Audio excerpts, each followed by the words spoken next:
Hi, this is the first video of a series that I'm going to put together on YouTube for my new Skywalker X7. It came today just after a week of ordering it from BEVRC coming over from China, so I was pretty happy with that delivery time, really good. It was very well packaged. It came in a Skywalker X8 box. Everything was nicely sealed with bubble wrap and protected and everything. Yellow tape was tying everything down together, and then this central piece of cardboard split the wing section from the fuselage section, and then some electronics were also packaged in here as well. So packaging was really good and in good condition.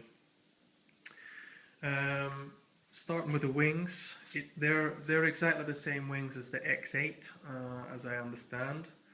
No difference there.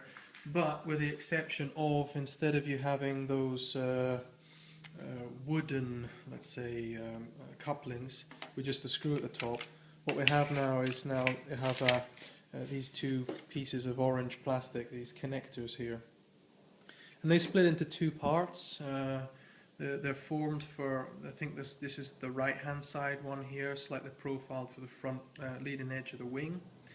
And they split into two sections, and the way they do that is you have this slider here that locks it into place or unlocks it into place. You have one on the top, you have one on the underside at the front, and you have one on the underside at the back. So hopefully that's going to hold things a bit more securely, and I don't need to tape stuff together, but we'll see as the build video goes along. You get the standard set components here to put on the winglets and things like that, and glue that together, motor mount, push rods and so on.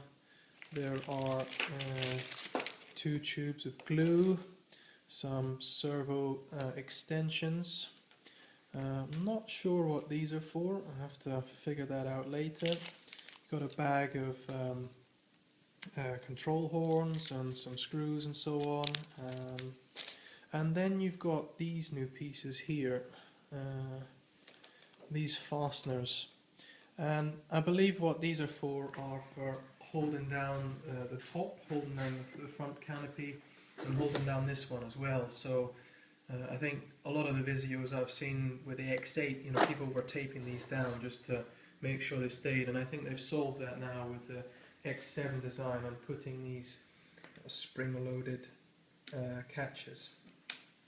Yep, so that was the contents of the bag. So moving on to the body of the X7 now. It's, I would say, I think maybe 20 centimeters narrower than the X8 body. I don't have an X8, so I'm just guessing about that. But I think the wingspan says 1.90 meters, and the X8 wingspan is 2.10 meters, I think. So yeah, you can check that out on the internet yourself. So in the front here we've got this canopy top, and inside there's quite a lot of space. You can look and you can see the two carbon fiber rods, carbon fiber spars that are going into the wings, going through the center fuselage here. Okay, there's a gap. I haven't glued it together, obviously. It's just been taped together. I haven't put this white tape on. This is how it came. So it kept the two halves nicely together and not rolling around the box. It's quite a lot of room inside here. I can fit my hand all the way in, obviously, until the carbon fiber strap there, so it's quite a size. I've lifted this up, and yeah, obviously very tail heavy with the way it is now, so that suggests that batteries are going to go in the front, very similar to the X8, I assume. Then coming round at the back here, I think that's where one of the orange fasteners are going to be put. And this lifts off here. We've got a nodule there at the front to hold the front of the canopy down. And inside here you've got a back compartment. Again, I put my hand in there to give you a bit of perspective. I can fit my hand all the way in there to where the motor mount would be. You see the back, the longer carbon fiber spar, and then in the front section here you've got a plug hole really, so you can take that out. It's quite a decent size, and then you're able to have a downward facing camera, I presume, or that's how I'm going to use it anyway. So that's quite a decent size, can get my fist in there and everything, so plenty space for some electronics in the body.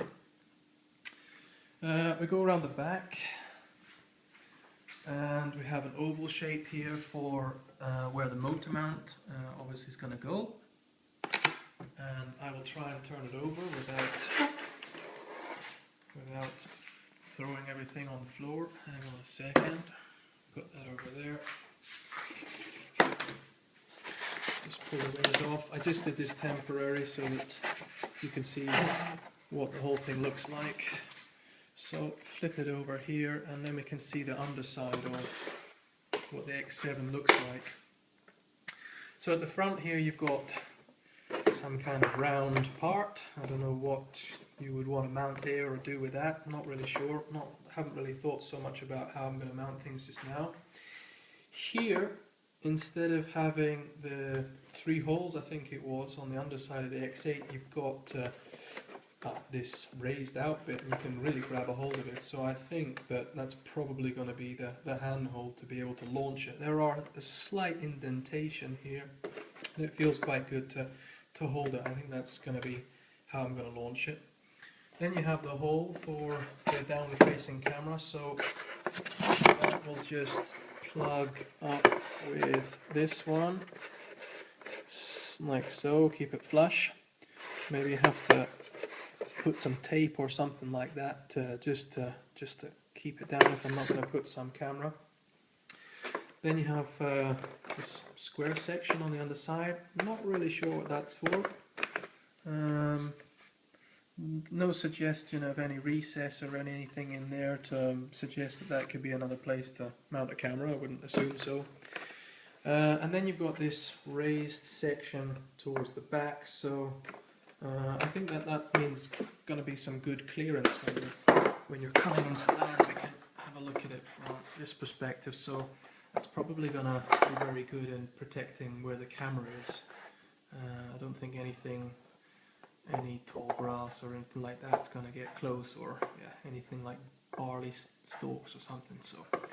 So that's quite a cool design. I think that they have thought about the X7 body and tried to get rid of a lot of the stuff that was perhaps not so good with the X8 body. Quite a bit more streamlined than the X8 body as well, so perhaps it's more efficient fly. Don't know. Instead of paying the $70 for postage, I just decided to go ahead and get the power combo. I took the X8 power combo.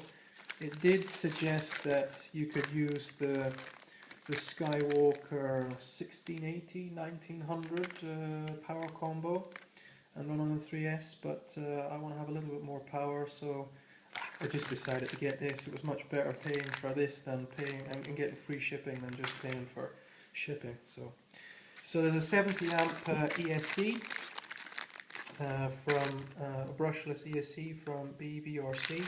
So I'm not really sure if that's going to be any good quality. I'll probably give it a test to begin with and see how it goes, but I'm sure I'm going to upgrade it. We've got the AX2820C KV 730 motor from BEVRC as well. I've read that some people have had some problems with this one, and it's perhaps not such great quality, but again, I'll give it a go. A lot of people I've been following who have X8s have got different motors and ESCs, so I'm probably going to do the same. And you've got this spinner here that's able to take on these folding props. So that's what was in the box. One thing I have noticed on these X8 wings, I don't have an X8 myself, maybe I've said that already, but if I have a look here inside, I put this tape on here just so that I could hold it together for the beginning of the video, but there's some kind of recess here suggests some kind of plate or something, but there's nothing in the kit, so I'm not sure what this really is for. And there's a hole that's going all the way through, so I don't know what that's for. I have to do a bit of investigation and see if anybody else has got some X8 wings and they've done something like that. Yep. So that's the new X7. Hope this has been a good video for you. Give me a thumbs up if it has. Make some comments if you want. And I'll try to put together a build video as I go along with the next couple of weeks, and some maiden flights and so you can see how things are progressing. Bye for now.